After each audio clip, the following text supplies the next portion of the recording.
Hola mis queridos amigos de Reconectados, ¿cómo están? Me da muchísimo gusto volverlos a saludar un jueves más o viernes o el día que transmitamos. El chiste es que ya están con nosotros, pero semana con semana vamos a estar juntos redescubriendo estos nuevos temas que traemos para ustedes en este formato nuevo que es de media hora y a través de Libre Soy.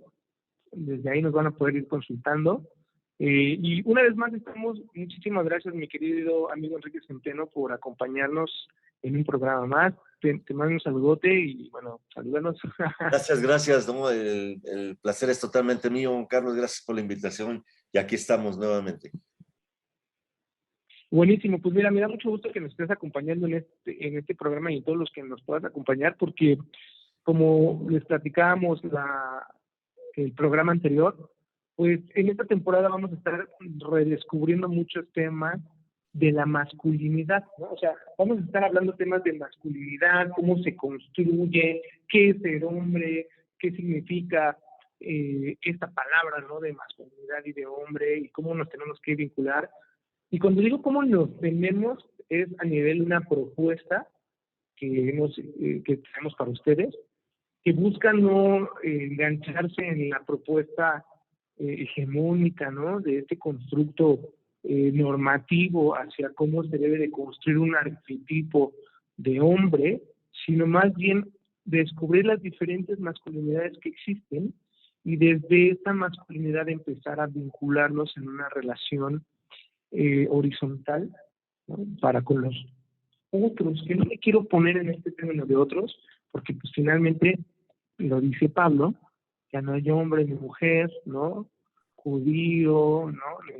Ni griegos, todos somos unos en el nombre del amor, ¿no? Si quieren, para no usar esta palabra Cristo, que ya la explicaremos también, pero en el nombre de la representación del amor, ¿no? De este ungido de Dios, esta representación de Dios en la tierra, esta representación del amor en la tierra. Entonces, bajo esta sintonía es que vamos a estar planteando, ¿no? ¿Qué es la masculinidad? Y a mí me gustaría, amigo, pues en este programa construir, ¿no? De construir un poco la masculinidad que tenemos, introyectar y construir una variable desde tres aristas. Existen muchísimas infinitas, me parece, desde cuántas personas, hombres o con esta masculinidad de varón se vinculen, pero por ejemplo, a mí me vienen tres a la mente, ¿no? Y tres citas bíblicas que a lo mejor vamos a estar viendo. Una, que es cuando, pues en realidad, la varonilidad o la masculinidad se, se ve desde lo físico, ¿no? O sea, a lo mejor la primera impresión, ¿no? O sea, no sé si te ha pasado, amigo, que de pronto te dicen un nombre y pues literal te tienes que imaginar a alguien que tiene pene, ¿no? O sea, imagínate, si se lo cortaron, pues ya valió, ¿no? Claro. O sea, o te tienes que imaginar a alguien que tiene pues cierto vello y que tiene la voz gruesa, ¿no? O que O va sea, vestido como físicamente, hombre también, que se y viste que va de vestido acuerdo como... a esta idea que tenemos de lo que es ser hombre o que es masculino, ¿no? ¿Te ha pasado, o sea, sí te ha pasado en tu comunidad que ves este tipo de introyectos donde te dicen un nombre y esperan literal, pues lo que hoy conocemos como un hombre? Sí, sí es cierto, pero justamente lo que nos hemos propuesto desafiar es ese tipo de construcciones porque en realidad nos damos cuenta que las identidades están muy por encima de todos estos arquetipos, ¿no? Estos valores arquetípicos. Sobre todo cualquier comunidad religiosa es un verdadero desafío el romper con estas figuras. Y al hacerlo es cuando aceptamos, cuando incluimos justamente a personas que se puedan sentir cómodas sin necesidad de esta identidad de género que los constriñe, que los limita bastante. Exacto, entonces, fíjate, desde esa arista me gustaría leer, ¿no? Un poco lo que pasó, fíjate, un arquetipo que tenemos mucho de hombre De hecho, hasta lo usan los cristianos. Me voy a referir a los cristianos. Yo sé que nosotros también somos cristianos, pero voy a usar este término de cristianos como cuando hablamos del cristianismo fundamental y no del progresista, que normalmente ponen al varón, y tenemos la figura del rey David, ¿no? De este gran héroe épico, ¿no? Peleador de batallas, ¿no? Que con 3 piedras derrota al gran monstruo de Goliat, ¿no? Y a ver un poco, vamos a leer rapidísimo Primera de Samuel 16, donde justo Samuel, pues ya Dios le había dicho, oye, pues sabes que Saúl ya no me siento chido con él, seguro se lo dijo en otras palabras, pero yo lo interpretaría así. Y entonces dice, ya no me siento bien con David, con Saúl, porque pues no me obedece, ¿no? O sea, le dije que matara a todos y que no dejara rastro de nada, y el cuate se codició y se quedó con tesoros, y entonces manda a Saúl a que vaya a descubrir a un nuevo ungido, y lo manda a la casa de Jesé, y ahí, bueno, vamos a ver, dice, cuando llegaron Samuel, vio a Eliab y pensó, seguro que es el elegido de Dios, ¿no? Estoy leyendo Nueva Traducción Viviente. Y dice, pero Dios le dijo a Samuel, fíjate, no te fijes en su apariencia, ni en su gran estatura. No es mi elegido. Yo no me fijo en las apariencias. Yo me fijo en el corazón, ¿no? Entonces, pues fíjate qué broma nos juega el autor de Samuel, porque más abajo, Jesé llamó entonces a Abinadab y se lo presentó a Samuel. Pero Samuel le dijo, tampoco este es el elegido de Dios. Y luego Jesé llamó a Samá, pero Samuel le dijo, tampoco este es el elegido de Dios. Entonces Jesé le preguntó a Samuel si, más bien le presentó a Samuel 7 hijos suyos, pero Samuel le dijo que ninguno de ellos era el elegido de Dios. Finalmente le preguntó Jesé, ¿y ya no tienes más hijos? Y Jesé le contestó, tengo otro que es el más joven, está cuidando a las ovejas. Samuel le dijo, manda a llamarlo, pues no podemos continuar hasta que él venga. Jesé hizo llamar a David, que era un joven de piel morena, ojos brillantes. Pues fíjense, el autor ahí metiendo porque seguramente esta historia la debe haber escrito Samuel cuando probablemente David ya era rey, entonces tenía que ponerle el tinte, ¿no? Dice, y muy bien parecido, ¿no? Entonces dice, Jesé hizo llamar a David, que era un joven de piel morena, ojos brillantes, y muy bien parecido. Entonces Dios le dijo a Samuel, levántate y echa aceite en la cabeza porque él es mi elegido. Más adelante también pues describen a Samuel, a David con esta como varonilidad y esta figura arquetípica de un hombre masculino, velludo. O sea, yo de hecho veo pinturas del Renacimiento donde quizá están haciendo estas semejanzas sobre David o estos relatos de David y lo ponen como el gran, parecería que era el Apolo, ¿no? O sea, como griego, así todo musculoso. Y a eso nos enfocamos, ¿no, amigo? ¿Cómo ves tú? Sí, definitivamente.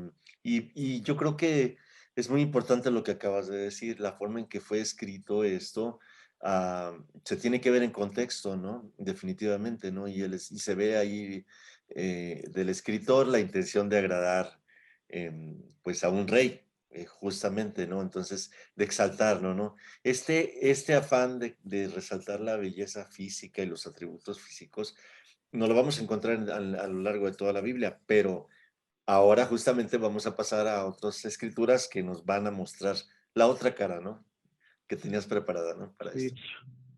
Oye, amigo, y te quería preguntar, ¿has escuchado alguna vez en este mundo machista esta expresión de los machos son los bonitos y las hembras no tanto? Sobre todo en el mundo animal. O sea, por ejemplo, los leones, sí, esos son los bonitos y las hembras no. Los pavos reales, ¿no? Y las hembras no. O los peces, son normalmente los más coloridos y las hembras no.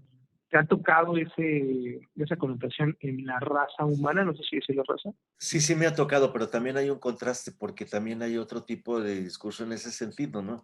Que da un poco lugar, sobre todo en el reino animal, a la idea esta de que el hombre, el macho, es tradicionalmente más feo y la hembra viene también adornada. Entonces yo creo que se dan los dos casos ahí, ¿no?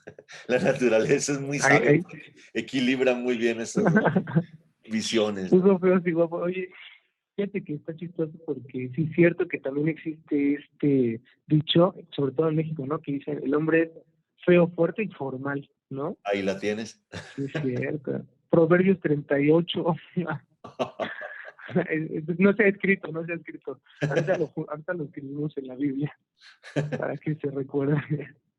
A ver, pero Entonces, fíjate, de ahí viene, sí, lo que nos dime, dime. dijéramos, o sea, justamente lo que sigue, ¿no? Porque tienes otra escritura que es también muy, muy interesante en ese sentido, Carlos.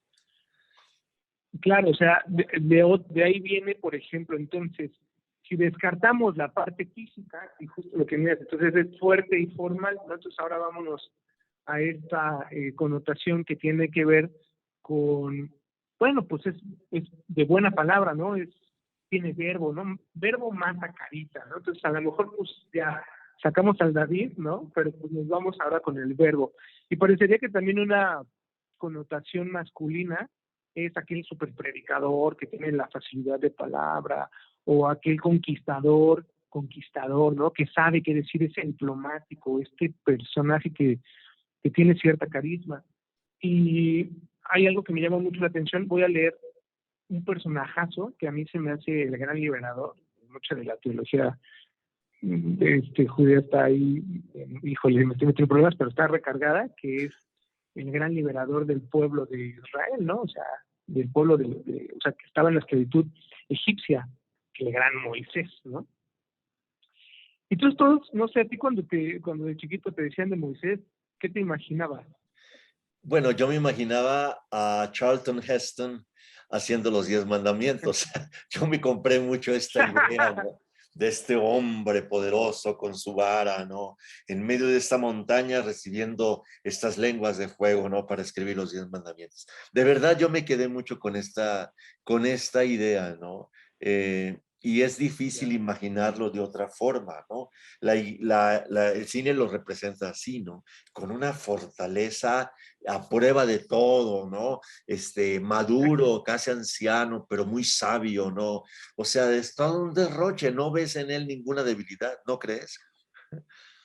Claro, sí, y entonces, fíjate, a ver si lo que te leo seguramente te va a hacer ahí, nos va a hacer a todos un crack en la cabeza, porque pues, yo no me imaginaría a un Moisés llorando ahí todo escondido. No, por favor, Dios, yo no quiero ser, ¿no? Y fíjate, dice, pero Moisés, o sea, entonces está Dios con Moisés y le está diciendo, órale, párate y necesito que vayas y que les hables de mí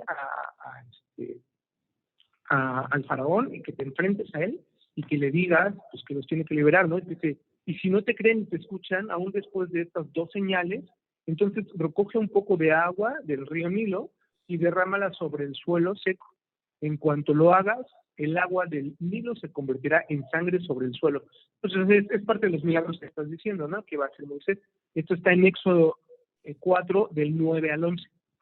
Y Moisés, en lugar de, así como en la película, ir y poner la vara y tal, no, dice, oh Señor, no tengo facilidad de palabra, nunca la tuve ni siquiera ahora que tú me has hablado, se me traba la lengua y se me enredan las palabras. Pepe te dice, pero Moisés rogó al Señor, no, Señor, yo no quiero oír, no puedo hablar, o sea, por favor, soy tartamudo. En otras versiones dice, soy tartamudo, ¿no?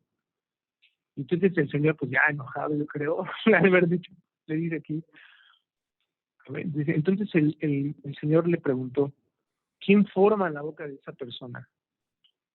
¿Quién decide que una persona hable o no hable?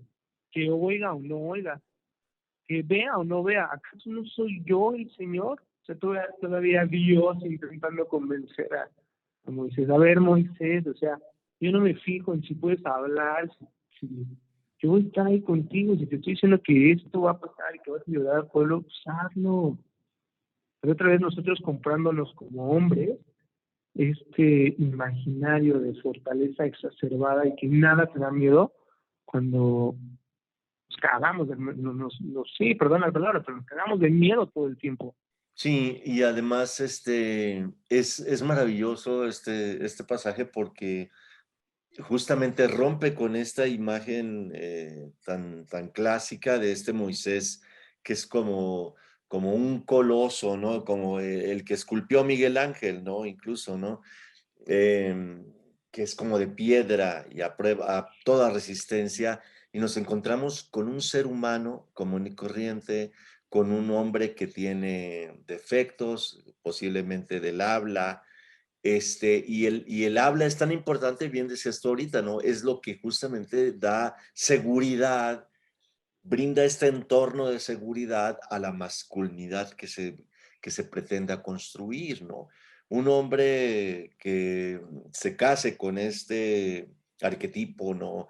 Del hombre a toda prueba, poderoso, etcétera.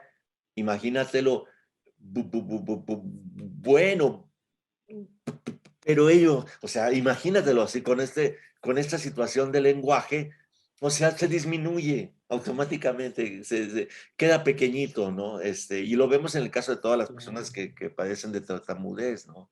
Entonces, aquí se nos presenta un Moisés justamente ahora, el que tiene miedo de que se le enreden las palabras enfrente de esta gente, ya teniendo esta Del misión tan, faraón. sí, del faraón, nada más, nada menos. Sí. Sí, la verdad es que, y fíjate, eso es otro también error, quizá, más bien, no sé si error, pero sí sería un cuestionamiento importante.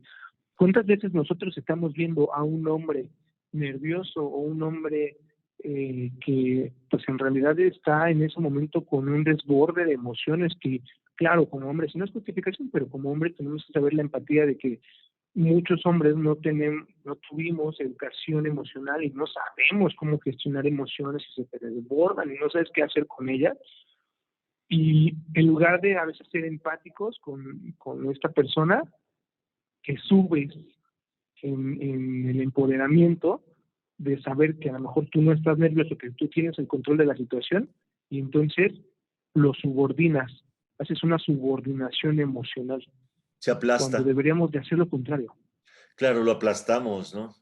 Porque todo lo que se salga de esta estructura, de este constructo, de lo que debe ser un hombre, de lo que debe ser la masculinidad con todo lo que conlleva, y aquí hablamos de la seguridad, de la prestancia, ¿no? Todo este tipo de cosas, automáticamente queda desechado porque eso denigra la masculinidad, ¿sí? Menoscaba el poder del hombre como un colectivo, ¿no? O sea, no puede ser que alguien venga y nos debilite. Y si alguien no tiene las virtudes que se requieren para ser hombre, pues que se haga a un lado, ¿no? Que se vaya con las mujeres o con lesotres, o etcétera, ¿no? Esa es la mentalidad, ¿no? Por ejemplo, a mí se me viene ahorita a la mente, o sea, ¿cuántas veces nos dice el cristiano, es que ese pastor tiene poder de palabra? ¿Qué? Porque se la pasa gritando y se la pasa diciendo amén en todo el tiempo, y aunque su predicación no tenga nada de contexto, pero nada más porque está diciendo lo mismo una y otra vez con cierta seguridad. Es Y entonces correcto. en las mismas iglesias empiezan a decir, es que ese pastor tiene poder de palabra. Uh-huh. Y lo vemos en el caso, por ejemplo, de este pequeño niño, ¿no? Este video que anda, creo que todavía existe por ahí en YouTube, un niño como de unos 5 o 6 años predicando así como el más grande de los fundamentalistas, ¿no? Y hablando de la Sí, sí. homosexualidad y esto, y la concupiscencia, ¿no? Y no sabe ni de qué está hablando de la criatura, ¿no? Sí, pero es un hombrecito y es pastor y está al servicio de Dios. Por favor, por Sí, favor. no, terrible, terrible, amigo. Entonces, ahí vamos a ver esta última tercera figura, porque ya creo que estamos por terminar el tiempo. Me vas diciendo, amigo, pero, Todavía queda un este, poquito. bueno, qué bueno. Porque esta es la más interesante, justo entonces, si no recargamos la masculinidad en la apariencia física, la recargamos entonces, como veíamos, en este poder de la palabra y en este control emocional. Y parecería que todos los hombres tienen que tener control emocional y pensamiento crítico y todo eso. Y si no lo recargamos ahí, entonces después lo recargamos, como decías ahorita, en estos valores morales, ¿no? Es un hombre de valores morales, es un hombre muy cuadrado. No, no, no, a mi papá no le puedes decir esto porque se enoja. Con mi papá no puedo hablar de homosexualidad, no puedo hablar de sexualidad, no puedo hablar de tomar, pero él sí puede ser mujeriego y se generan, de hecho, mujeriego pero doble cara, ¿no? Porque es un hombre muy recto, pero por atrás no, y se generan dobles morales, pero finalmente están recargados en un cuadro moral muy elevado, Mm, como si pareciera que el ser muy moralista está ligado con ser buen cristiano o ser o estar pegado de Dios o ser muy espiritual. Por ahí luego veo así pues como espiritualidades alternas, vamos a llamarle holísticas, vamos a llamarle por ejemplo yogis o que de hecho hasta hay un meme muy bueno, no sé si es un meme, ya lo podemos atrapar, pero hay un personaje de Eugenio Derbez que es, y se llama La Paz sea por todo el mundo, y es un cuate que según está todo el tiempo como en paz, pero las cosas le generan ruido y empieza así como a enojarse y empieza a pegar y eso, ¿no? Entonces parecería que los espirituales son gente como muy recta, muy todo así como paz, como tranquilos, hermanos, ¿no? Este, o moralmente muy construidos, muy perfectos, que no toman, no tienen relaciones sexuales, que no fuman, que no tienen pensamientos inmorales, por eso digamos la inmoralidad, ¿no? Cuando, no sé tú qué opinas de eso, amigo. Opino que existe la doble moral, justamente, ¿no? De lo que estás hablando, ¿no? Y es algo en lo que vale la pena abundar, porque la masculinidad se construye mucho con eso, ¿no? Como bien pones el ejemplo tú, ¿no?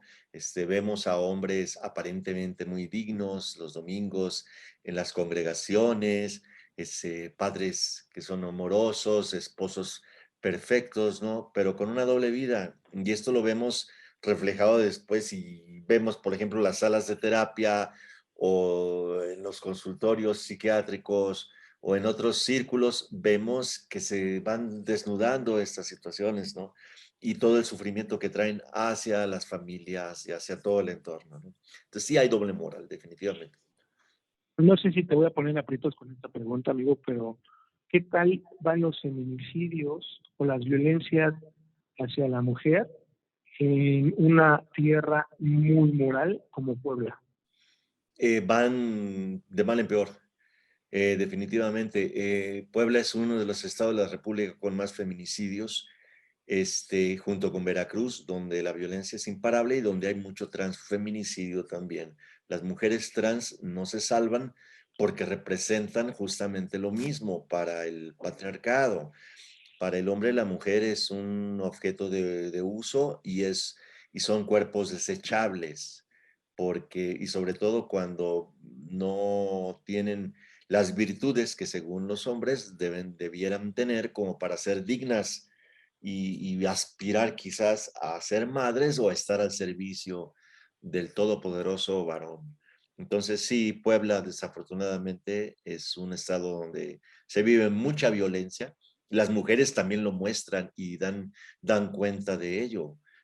Puedo decir y puedo dar fe de que las mujeres en la calle, en las calles de Puebla, las mujeres sacan a flote un poco su coraje y son agresivas en la forma en que transitan por la calle, y sobre todo con los hombres, ¿no? Porque no pueden Claro. hacerlo en espacios privados, ¿no? Entonces, definitivo, es un gran sí, desafortunadamente. Entonces parecería que la moralidad, vamos a leer a una persona que era muy moral, que tenía hasta acá sus bases morales, y qué le pasó, ¿no? ¿Y qué realmente descubrió? Entonces, vamos a leer Filipenses 3, lo voy a leer en Nueva Traducción Viviente, y de hecho le están diciendo como, el contexto de esto es que le están diciendo como, no, pues es que eh, hay un pueblo que son fariseos que le está diciendo como, no, nosotros somos los más, de hecho es el Sanedrín que le está diciendo, nosotros somos los que obedecemos la ley al pie de la letra, ¿qué vas a saber, no? Y entonces él le dice, a ver, espérense, dice así, dice, dice, aunque si alguien pudiera confiar en sus propios esfuerzos, ese sería yo de hecho. Si otros tienen razones para confiar en sus propios esfuerzos, en lo que ellos hacen para cumplir la ley, yo los tengo aún más, dice. Fíjense, fue circuncidado cuando tenía 8 años de vida, o sea, desde que nació ya había cumplido la ley, ¿no? Soy ciudadano de Israel, de pura cepa, miembro de la tribu de Benjamín, o sea, el mero mero de los judíos, ¿no? De los machines de la época. Un verdadero hebreo como no ha habido ningún otro. Son machín, bien machín. Fui miembro de los fariseos, y no nada más cualquier miembro, era era de Gamaliel, era su paralelo, quienes exigen la más estricta obediencia de la ley judía. Era tan fanático que perseguía con crueldad. Y en cuanto a la justicia, obedecía la ley al pie de la letra. Y fíjate, dice, antes creía que estas cosas eran valiosas. Antes de pasar este contexto, o sea, prácticamente me estoy diciendo, yo era un machín. Yo perseguía lo que tú dices, ¿no? Este es trans, pégale, porque no está cumpliendo la ley, ¿no? Esta está abortando, pégale. Esta no quiere ser mujer por los roles que yo le impongo, pégale. Este no quiere ser hombre por los roles que yo le impongo, dale, ¿no? Este pastor está diciendo que la homosexualidad está bien, pégale. Este pastor está casando acá, pégale, ¿no? O sea, todo este constructo social que cuestiona la moralidad, este constructo que estamos haciendo nosotros, que cuestiona la moralidad hegemónica machina, pues era lo que estaba aquí pasando este señor que se llama Pablo, no sé si lo conozcas. Sí, Y fíjate lo que resuelve el mismo Pablo, ¿no? Dice, antes creía que estas cosas eran valiosas, pero he considerado que no tienen ningún valor debido a lo que representar el amor ha hecho en mí. Yo voy a hacer un resignificado de la palabra Cristo, porque Cristo, la palabra, pues sabemos que su traducción sería ungido de Dios, ¿no? O sea, representante de Dios. Para mí sería como representante del amor, ¿no? Entonces Jesús, siendo Cristo, es Jesús representando el amor ágape de Dios en la tierra, ¿no? Así es como me gusta darle ese significado. Entonces voy a hacer esta resignificación en la palabra Cristo. Así es, luego dice, así que todo lo demás no vale nada cuando se le compara el infinito amor de conocer cómo Jesús representó el amor de Dios. Por amor a Él, he desechado todo lo demás y lo considero basura a fin de ganar más de mis acciones para representar el amor de Dios en la tierra y llegar a ser uno con ese amor, ¿no? Entonces, tal parece que lo que está diciendo es, híjole, el juzgar a las personas desde mi arista era basura, ¿no? Bullshit, dirían por ahí. es correcto. Tal vez lo que parece es la justicia restitutiva, ¿no? Que tiene que ver más con entender a la persona, si puedes, si no, aceptarla tal y como es, porque si no la entiendes, ¿cómo vas entonces a brindar Claro. una opinión y hacer una justicia? Claro, definitivo. En estos últimos 2 minutos que nos quedan de tiempo, yo nomás quisiera aportar algo muy breve, ¿no? Este pasaje refleja de una manera estupenda el fundamentalismo que todavía se vive en nuestras iglesias, ¿no? Justamente porque hay una obsesión por obedecer la ley al pie de la letra, esta compulsión por la Biblia y por el literalismo bíblico es lo que impide que nuestras hermanas y hermanos que están metidos ahí puedan vernos a las y los otros, entre comillas, con otra perspectiva, sino únicamente se dedican a juzgar, a condenar, etcétera. Entonces, eso, aquí bien lo dice Pablo, es basura. Y me encanta, ¿no? Es basura. No lo digo Y yo. con esa fuerza, y mira, nosotros estamos leyendo, y de verdad, o sea, si quieren seguir una ley, pues sigan la verdadera ley, ¿no? Y es muy clara, ama a tu prójimo como a ti mismo. Y el amar no significa nada más querer convencerlos, sanarlo y curarlo de lo que tú crees que es correcto. No. Es ámate a ti, porque así como estás amando al otro, quiere decir que tú ni siquiera te has aceptado quién eres, ni siquiera has descubierto quién eres. Claro, y ámalos Entonces, además respetando la forma que tienen de concebir al mismo Dios, a la misma divinidad, pero respétales, ¿no? entonces, igual y ya para finalizar, amigo, me gustaría dejar esta idea, ¿no? Que construyamos una masculinidad no desde nuestra mentalidad de justicia, de yo juzgo lo que es ser hombre o lo que no, sino más bien construyamos una masculinidad desde el amor, ¿no? Desde el entendimiento hacia el otro, desde no la marginación, como daría Pablo, ¿no? O sea, no se trata de decir tú sí, tú no, más bien todos somos, y todos somos como tú decidas hacerlo, ¿no? Y yo estoy uno contigo, porque eso es al final lo que dice. Dice, pues la forma en que Dios nos hace justos se basa en la fe, donde todos somos uno, ¿no? Entonces, de eso se trata. Dice, ya no me apoyo en la misma justicia, sino poner la fe en Cristo y llegar a ser uno con Él. Entonces, de eso se trata, llegar a ser uno con Él en Cristo, donde todos somos uno, ¿no? Por eso empezamos esta idea de ya no hay hombre ni mujer, griego ni judío, esclavo, sino todos somos uno en Cristo Jesús. Amén, Esa amén. sería la idea que me gustaría construir. ¿Cómo no? Pues quedémonos con eso para poder reconectarnos entre todas, todos, todes.